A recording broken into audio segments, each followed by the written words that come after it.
د حریت رادیو عزتمند اوریدونکو سلامونه نیکی هیلې مو ومنئ. هیله لرم چې تاسو به ټول روغ جوړ او د صحت او عافیت جامې به مو فرتن وي. د حجاز سیلۍ درنو مینوالو په دې هیله چې تاسو به خوښ او خوشحاله او صحتمند وئ او دا شپه به مو تر دې دمه په خوښۍ را رسولي وي. درنو اوریدونکو دا د داستاني خپرونه پیل شو. په دې خپرونه کې زه زبیر درته هرکلی کوم. هیله لرم تر پایه سره ملتیا وکړئ او د حجاز سیلۍ داستان دا برخه هم را سره په مینه واورئ. د حجاز سیلۍ درنو مینوالو، تاسو د حجاز سیلۍ داستان په لومړۍ برخه کې را سره واوریدل.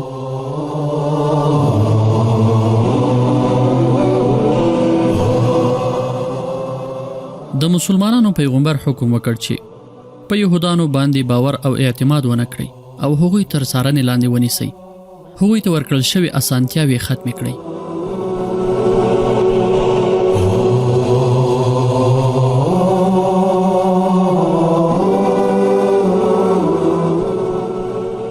قدرمنو اوریدونکو، تاسو په دې برخه کې را سره اورئ. تاریخ پوه علامه ابن اسحاق لیکي مروان بن عثمان ماته ویلي وو چې کله رسول الله صلی الله علیه وسلم د وفات په ناروغي اخته وو نو 2-3 ورځې مخکې له وفات څخه ام بشر ته وویل زه اوس هم د هغو زهرو اغیز په خپل بدن کې محسوسوم چې هغې یهودنې ماته په خیبر کې راکړي وو. سره د دې چې ما غوښه ژولې نه وه او زر مې له خولې څخه غورځولې وه، خو د هغې اثر اوس هم شته. د رسول الله صلی الله علیه وسلم وفات او ناروغۍ لامل همدا د غوښې زهر وو. نصرانی پورتنۍ ټوله کیسه ابو سلمی ابن داود او نورو ملګرو ته واوروله. ابو سلمی وویل ما ته هم دا پیښه او کیسه یاده ده. ما ته خپلې ټولې تجربې یادې دي چې موږ پکې ناکام شوي یو. په مدینه باندې د قریشو عمومي برید او حمله خو څه پخوانۍ کیسه نه ده. مسلمانانو د مدینې په شاوخوا کې خندق کیندلی وو. په داسې حال کې چې بني اسرائیل په مدینې کې اوسېدل، هغوی مسلمانانو ته د خپل ځان په هکله باور ورکړی وو. نو هغوی پرې باور کاوه. موږ د همدې باور څخه د ګټې پورته کولو هوډ وکړ. مسلمانانو خپل کوچنیان او میرمنې په یوه کلا کې پر ځای او خوندي کړي وو.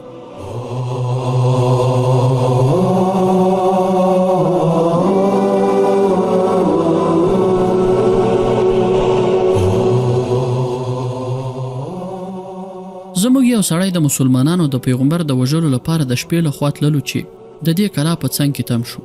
حسان بن ثابت ولیدلو او صوفیه د پیغمبر ترور ته وویل یو یهودي په شکمن حالات کې د کلا سره خوا کې ولاړ دی. هغه د بني قریظه سړی او برچه ور سره وه. صوفیه د یو کوتک سره راووتله او د شا له لورې په هغه سړي غږ وکړ. زموږ سړی ورتاو شو چې په هغې د برچې وار وکړي، خو صوفیه سمدستي د هغه په سر د کوتک وار وکړ. هغه سر بداله شو او را پریوت. صوفیه په کوتک سره د هغه سر میده میده کړ. موږ د خندق په جګړه کې په دې هم فکر کړی و چې د شاله لوري په مورچلو کې په ناستو مسلمانانو باندې برید او حمله وکړو، خو د دې سړي په وژل کېدو خبره رسوا شوه او هغوی پوه شول چې زموږ نیت خراب دی. په همدې خاطر مسلمانانو زموږ کسان ووژل. ابن داود وویل هغه وخت زموږ لپاره ډیر مناسب او غوره و. په هغه وخت کې خالد بن ولید هم اسلام نه و قبول کړی. عکرمه او ابو سفیان هم مسلمان شوي نه وو. دا درې واړه ډیر باتور او د اثر رسوخ خاوندان وو. دوی درې واړه د خندق په جګړه کې د مسلمانانو په محاصره کولو باندې بوخت وو. خو صوفیه چې کله زموږ ګمارل شوی سړی ووژلو نو زموږ پلان او حالات رسوا شو. زما ملګرو، په دې فکر مه کوئ چې لومړنی کوښښ ناکام شو. ناکامي سره یو ځای کیږي او کامیابي منځته راوړي. اوس باید موږ نوی پلان جوړ کړو. بنت امین سبا ورځ لیږو. زه باید تاسو ته دا هم ووایم چې موږ د دې پلان او کار لپاره یو مسلمان غوره کړی دی. زه په دې باوري یم چې هغه به د بنت امین سره نکاح وکړي. کوم مسلمان چې د یادولو هغه حبیب بن کعب نومیده. هغه د تجارت او سوداګرۍ لپاره تللو او راتللو. د مشرانو مسلمانانو سره نږدې اړیکې درلودې. په دې ورځو کې خپل کلي ته راغلی و. 2 میرمنې درلودې چې یوه یې په داسې ناروغۍ اخته وه چې درملنې نه شوه کېدی. هغه د همدې میرمنې د درملنې په لړ کې کلي ته راغلی و. د هغه کلی له مدینې څخه 20 میله لرې پروت و. یهودیانو د پلانونو د سیسو او توتیو جال خپور کړی و. د بني قریظه یهودیانو یو سړی دې کلي ته راغلی چې تجارت یې کولو. تجارت او سوداګري د هغوی دنده وه. نو یهودي سوداګر د دې مسلمان سره ملګرتیا او دوستی پیل کړه. هغه په دې فکر او غور کولو چې په څه توګه دا مسلمان د نورو مسلمانانو په خلاف استعمال کړي. يهودي د ابو سلمي سره ولیدل نو هغه ورته دا پلان جوړ کړ چې همدا اوس په هغې باندې عمل کېدلو. يهودي حبیب بن کعب ته وویل تاسې باید بل واده وکړئ ځکه چې میرمن مو په بې علاجه ناروغۍ اخته ده او زه به تاسې ته ډېره ښکلې او ښایسته مسلمانه پیغله را پیدا کړم. د دې سلا مشورې وروسته حبیب بل واده او نکاح کولو ته چمتو شو. دا خو مشهوره خبره ده چې عربان د خپل ژوند ښه کولو لپاره ډېر ودونه کوي. خو دا خبره داسې نه ده بلکې عربان د دې لپاره ډېر ودونه کوي چې زیات نارینه اولادونه ولري ځکه په هغه وخت کې ځواکمن او د زړه خاوند هغه څوک ګڼل کېده چې نارینه خلک به یې زیات درلودل.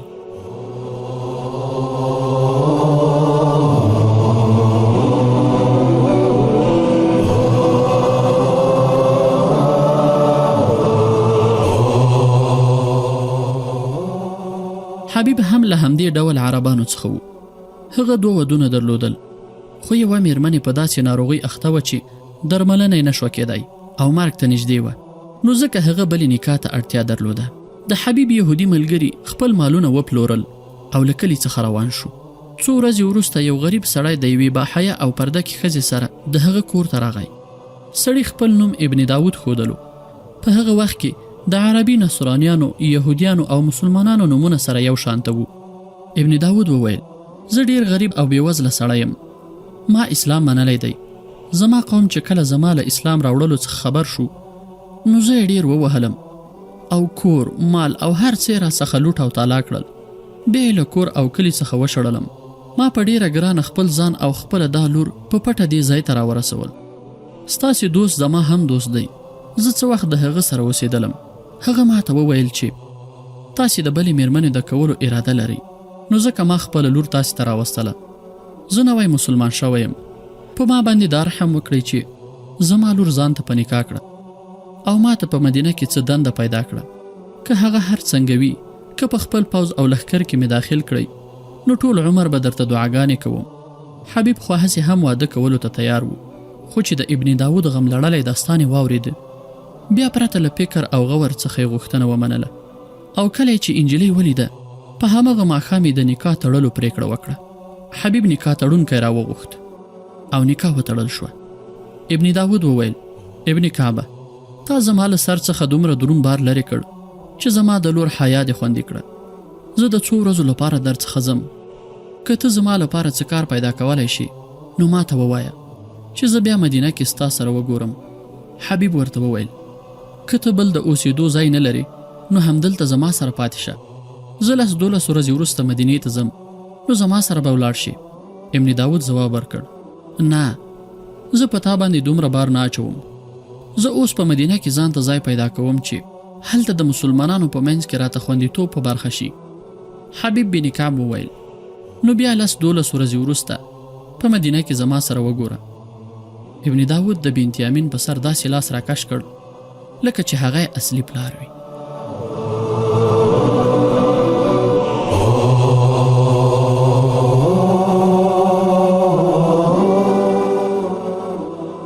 څو ورځې وروسته هماغه د خرما او باغ او هماغه خیمې وي. دننه د هغې شکل او صورت د پخوا په شان و. ونډه او مجلس هم هماغه و. هماغه نڅا کوونکي او سازندګان و چې خمارونکی او بېسده کوونکی ساز پیل کړی و. د دښتې او بیدیا یوه بله شپه هم مخ په تېرېدو وه. د ابو سلمي په اشاره ساز او نڅا بنده شوه. د نڅا کوونکي خوځېدونکی بدن غلی شو. ابو سلمي په خپل سر اشاره وکړه نو ټول سازندګان او نڅا کوونکي له خیمې څخه ووتل. ابو سلمي وویل ابن داود باید اوس را رسېدلی وای. اسحاق وویل زه باوري یم چې هغه به څه کړي وي او را به شي. بیا یهودي او نصراني د اسلام ختمولو او رکولو لپاره خبرې پیل کړي. په ابو سلمي باندې خوب او بېخودي راغله. غونډه ختمېدونکې وه چې د ګونګړوګانو او زنګونو خپ خپ اوازونه واورېدل شول چې ورو ورو را نږدې کېدل.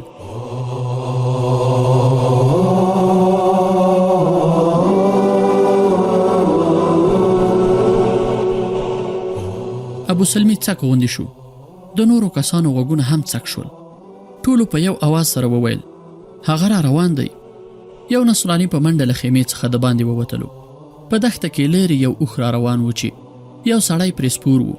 د اوښ په غاړه کې ځوړند ګونګور زړه راښکونکی اواز پیدا کولو. د کوچنیو خیمو څخه 3-4 خدمتګاران هم راووتل. کوم نصراني چې له خیمې څخه وتلی و هغه د اوښ په لوري منډه کړه. نصراني په لوړ اواز سره وویل: ته ابن داود یې؟ اوښ سپور ځواب ورکړ: نو بل څوک کیدای شي.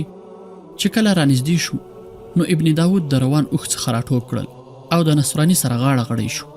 یو نوکر د اوښ واګی په لاس کې ونیو او هغه یې د نورو اوښانو ځای ته روان کړ. د ابن داود خیمې ته د ننوتلو په وخت کې ابو سلمي وویل: زه په دې پوهېدم چې ته به نن شپه راشې. راځه دلته کښېنه، څه وخوره او څه وڅښه، بیا خپله کیسه بیان کړه. ابن داود په مسکا سره وویل: آیا په دنیا کې به داسې انسان هم پیدا کیږي چې دومره ښکلې او زړه راښکونکې غمی او ملغلره پرته له قیمت څخه قبوله نه کړي؟ هغه مسلمان چې حبیب بن کعب نومیږي لومړی زما د خبرو تر اثر لاندې راغی، خو کله چې بنت یامین ولیده نو له کنټرول څخه ووت.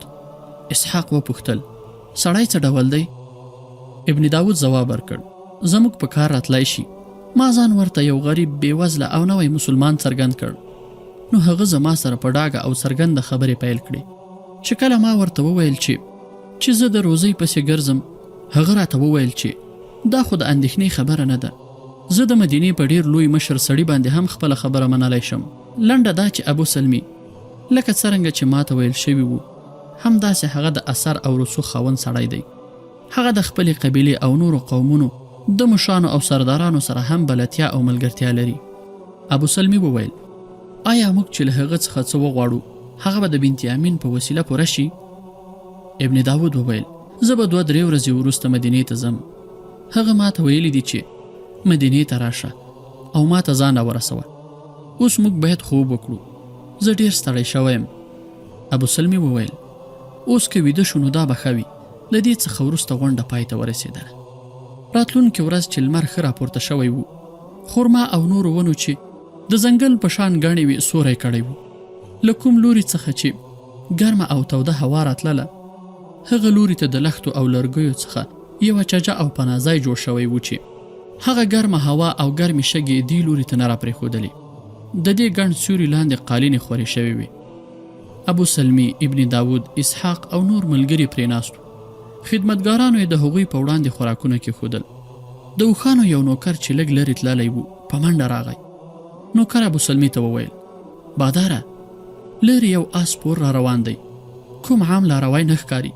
د آس رفتار هم تیز دی، هم دې لوري ته په منډه را روان دی. ټول پورته شول او هغه لوري ته یې وکتل.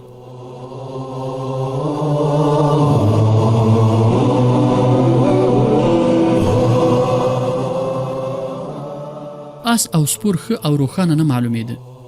د ګرمي او تودې شګې څخه تپونه پورته کېدل چې په دې تپ کې سپور او آس داسې معلومېدل لکه د خیرن ډنډ په غاړه چې عکس او تصویر ښکاري. دا یوازې د دښتې اوسیدونکو معلومولی شول چې لاروی په آس که په اوښ سپور دی. ابو سلمي وویل: زموږ خپل کوم سړی به وي. دې لوري ته بل څوک راځي؟ هغوی همغه لوري ته وکتل او هیڅ ډول ویره او ډار ورسره نه و، ځکه څه مال ورسره نه و. هغوی ګرځېدونکی سوداګر و چې د غلو څخه یې خطر خوړلو، خو په هغوی دا ګمان هیڅ چا نه کولو چې دا د لارې شکوونکو څخه هم خطرناکه ډله ده. څومره چې سپور رانږدې کېده هغومره یې نښې نښانې څرګندېدې. داسې معلومېده چې آس په رڼو او صافو اوبو کې ډوبېږي. کله چې 100 ګزه واټن پاتې شو نو څرګنده شوه چې آس دی او له پاسه پرې لاروی سپور دی. سپور خپل دواړه لاسونه پورته کړل او بیا یوې او بلې خواته وښورول. دا د دې اشاره وه چې زه ستاسې خپل سړی یم. زه په دې خوشحاله یم چې ما تاسې پیدا کړئ. ابو سلمي او نور ملګري ور وړاندې شول او سپور ته ورغلل. فاصله لږ وه. نو ابن داود وویل: هر کله راشي موسی، هغه آس را په منډه کړ.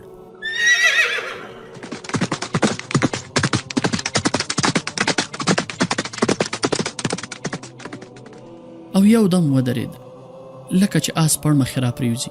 بیا موسی ورڅخه راټوپ کړل. موسی وویل: ډېر غټ خبر مې راوړی دی. د مسلمانانو لومړی خلیفه ابوبکر مړ شو. موسی نږدې راغی او د ټولو سره یې روغبړ وکړ. هغوی موسی له ځان سره هغه ځای ته بوتلو چیرې چې خوراکونه یې ښودل شوي وو. اسحاق ورڅخه وپوښتل: راتلونکی خلیفه عمر بن الخطاب وټاکل شو؟ موسی وویل: بل به څوک ټاکل کېده. ابو بکر له وفات څخه مخکې وصیت کړی و چې عمر بن الخطاب به د پر ځای خلیفه وي. ابو سلمي وویل دا ډیر بد کار وشو، ډیر ظالم انسان دی، د بني اسرائیلو لیدل هم نه غواړي. ابن داود وویل ابو بکر کله مړ شو؟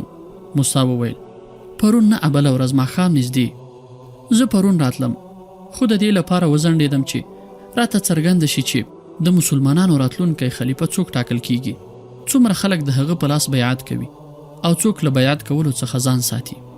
د رسول الله صلی الله علیه وسلم څخه وروسته د ابو بکر صدیق وفات د مسلمانانو لپاره ډیره لویه غمیزه وه. لومړی خلیفه ابو بکر صدیق په 1400 هجري قمري 23 جمادی الاخر 22 اگست 640 میلادي کال د سې شنبې په ورځ د ماښام په وخت کې وفات شو. د مدینې منورې اوسیدونکي د دې خبر په اوریدو سره له کورونو څخه راووتل. میرمنې هم د لومړي خلیفه د کور په لوري ولاړې. د هغوی سلګۍ اوریدل کېدې. هره میرمن داسې خفه او غمجنه وه لکه چې خپل پلار یې وفات شوی وي. ابو بکر صدیق رضی الله عنه د خپل عمر په اخیری ورځو کې حضرت عمر بن الخطاب په خپل ځای دویم خلیفه ټاکلی و. حضرت عمر فاروق د دې مسؤلیت په قبلولو کې مخکې وروسته کېدلو، خو حضرت ابو بکر صدیق ویلی و چې په داسې شرایطو او حالاتو کې پرته له عمر فاروق څخه بل څوک دا مسؤلیت په غاړه نشي اخیستلی او نه حق پوره کولی شي.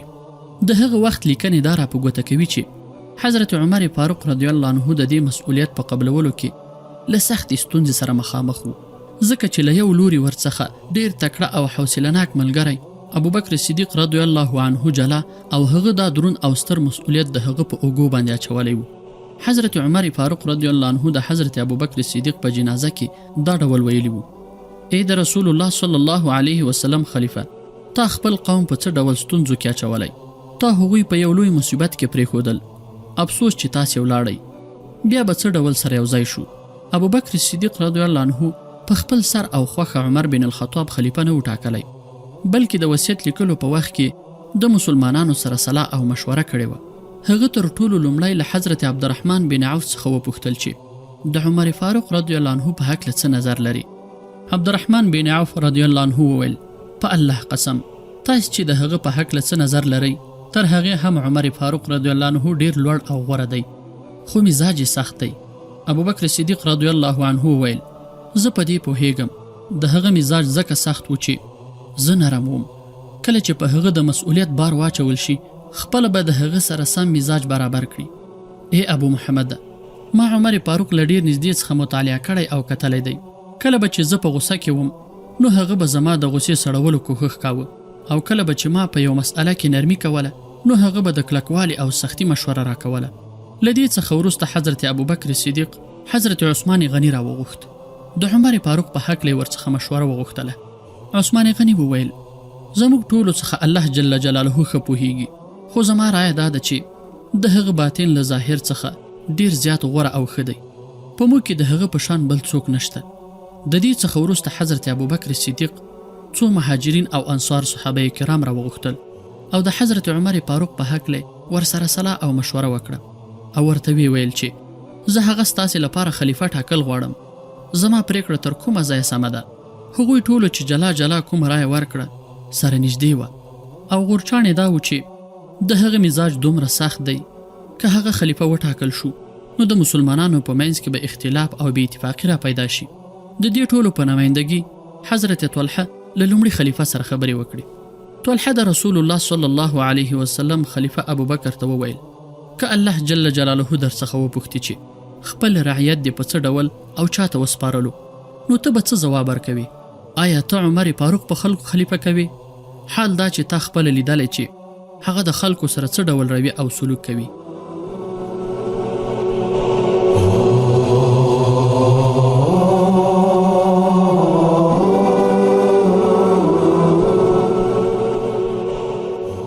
ښه فکر او غور وکړه، که چیرې خلک او رعیت د هغه سره لاس په ګریوان شي نو الله پاک به ستا څخه پوښتنه کوي.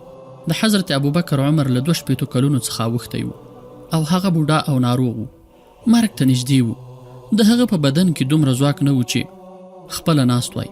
هغه چې کله د حضرت طلحه خبرې واورېدې نو له ډېرې غوسې څخه ولړزېد. حال دا چې د هغه په مزاج کې غوسه نه وه، د دې غوسې لامل دا و چې هغه په دې پوهېده چې په دې وخت کې د خلافت لپاره د عمر فاروق څخه بل څوک مناسب نشته. ابوبکر صدیق په غوسې سره وویل ما راکېنوئ. یو تن هغه ته تکیه ورکړه او راکېنول شو.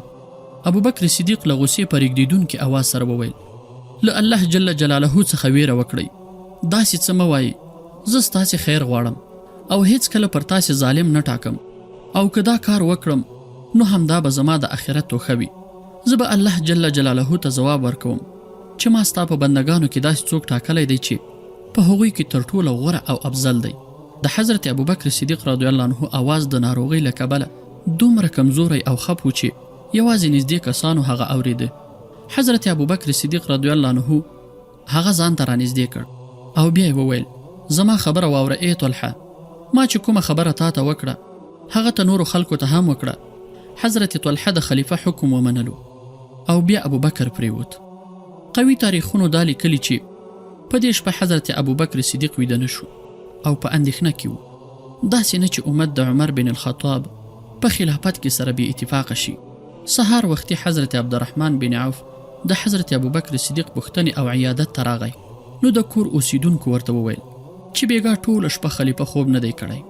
عبدالرحمن بن عوف وویل ای د رسول الله صلی الله علیه وسلم خلیفه بیګا شپه د خوب نه کولو لامل څه و؟ ابوبکر رضی الله عنه وویل د طلحه او نورو خلکو خبرو زما زړه ډیر ودردولو. زه په خپل عقل او پوهې سره د مسلمانانو خلافت داسې چاته سپارل غواړم چې په تاسو کې تر ټولو غوره او افضل وي او بیا هم تاسو زما دا پریکړه نه منئ. آیا تاسو دا غواړئ چې دا درون او خطرناک مسؤلیت بل چاته وسپارم په داسې حال کې چې زه په دې پوهیږم چې له ده څخه غوره انسان بل نشته؟ عبدالرحمن بن عوف وویل الله جل جلاله دې پر تاسې رحم وکړي. ای د رسول الله صلی الله علیه وسلم خلیفه په خپل زړه باندې دومره بار ما اچوه. په دې به ستا ناروغي نور هم زیاته شي. زه په دې پوهیږم چې رایه ورکوونکي په دوه ډولو سره ویشل شوي دي. یوه ډله هغه دي چې ستا پریکړه د زړه له کومې مني او ستا سره ملګري دي. بله ډله هغه دي چې ستا سره اختلاف کوي خو په دې افسوس کوم چې د دې ډلې مشري هغه څوک کوي چې ستا صلاحکار او نږدې دوست دی. موږ ټول په دې پوره باور او یقین لرو چې ستاسې پریکړه په نیک نیت باندې ولاړه ده او ستاسې هدف او مقصد د امت خیر او ښېګڼه ده. د اصلاح او هدایت څخه بل څه مقصد او هدف پکې نشته. حضرت ابوبکر صدیق نااشنا حالات سره مخ شوی و. هغه خپله پریکړه په زوره په خلکو هم منلی شوه خو هغه راتلونکي وخت ته کتل چې د ده تر وفات وروسته راتللو. هغه د عامو خلکو څخه د مشورې اخیستلو فیصله وکړه. د هغه کور د نبوي جومات سره نښتی و. یوه کړکۍ جومات ته خلاصېدله. څه خلک د ماسپښین له لمانځه څخه وروسته هلته پاتې کېدل او ځینو ته له لمانځه وړاندې وویل شول چې خلیفه ستاسې سره څه خبرې کول غواړي. له لمانځه وروسته حضرت ابوبکر صدیق رضی الله عنه کړکۍ ته راغی او خلکو ولیده. هغه له خلکو څخه وپوښتل آیا تاسې هغه څوک خپل خلیفه منئ چې زه یې درته وټاکم؟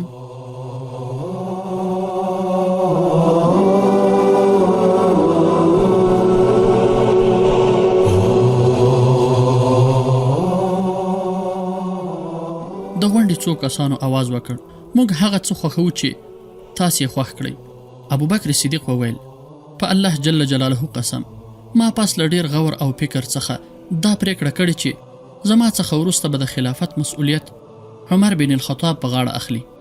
ما دا لوی مسؤلیت کوم خپلوان ته نه دی ورکړی. زه چې څه درته وایم هغه په پوره غور سره واورئ او دا پریکړه ومنئ چې زما څخه وروسته به عمر بن الخطاب ستاسې خلیفه وي. نږدې ټولو خلکو په یو اواز سره وویل موږ د رسول الله صلی الله علیه وسلم د خلیفه خبره واورېدله او قبوله مو کړه.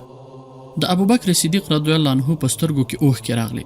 بیا یې دواړه لاسونه د اسمان په لوري پورته کړل او په لړزېدلي اواز سره یې وویل ای الله جل جلاله ما عمر بن الخطاب ستا د پیغمبر د امت د خیر او ښېګڼې لپاره راتلونکی خلیفه ټاکلی دی. ما ستا په ذات باندې توکل کړی او بیا مې پریکړه کړې ای الله د زړونو په حال یوازې ته ښه پوهیږي. ما یو ځواکمن او قوي شخصیت غوره کړی دی. هغه ځکه سخت مزاج لرونکی دی چې رښتیا او صداقت خوښوي او د مسلمانانو څخه د صداقت غوښتونکی دی. قوي تاریخونه لیکي چې کله چې د ابوبکر صدیق رضی الله عنه دا خبرې مخالفت کوونکو واورېدلې نو په لوړ اواز یې وویل موږ ته د عمر بن الخطاب خلافت منظور دی. په کړکۍ کې د حضرت ابوبکر صدیق رضی الله عنه بدن لړزېدلو. هغه ته تکیه ورکړه او بیا یې ښکته کړ. اوس نو په هغه کې د نورو خبرو توان هم نه و. چې کله بسترې ته ورسېده نو وی ویل عمر را وغواړئ. حضرت عمر رضی الله عنه راغی. ابو بکر صدیق رضی الله عنه ورته وویل عمره آیا تا زما وصیت اوریدلی دی؟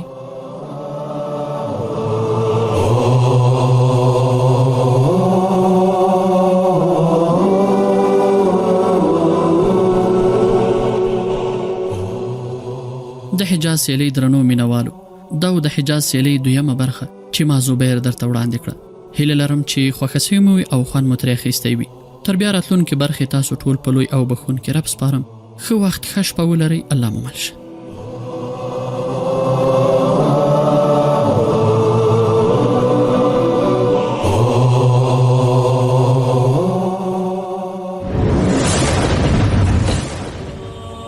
د حجاز سیلۍ. د حجاز له سوځونکو صحراګانو څخه راپورته شوی غږ چې د فارس او روم لویه امپراتوري ولړزوله. یو څو ناپېژاندو څهرو د اسلامي نړۍ تاریخ ته نوې بڼه ورکړه. الله اکبر الله اکبر. حجاز سیلۍ د خلفای راشدینو د اتلولیو او سرخندنو په زړه پورې ناول.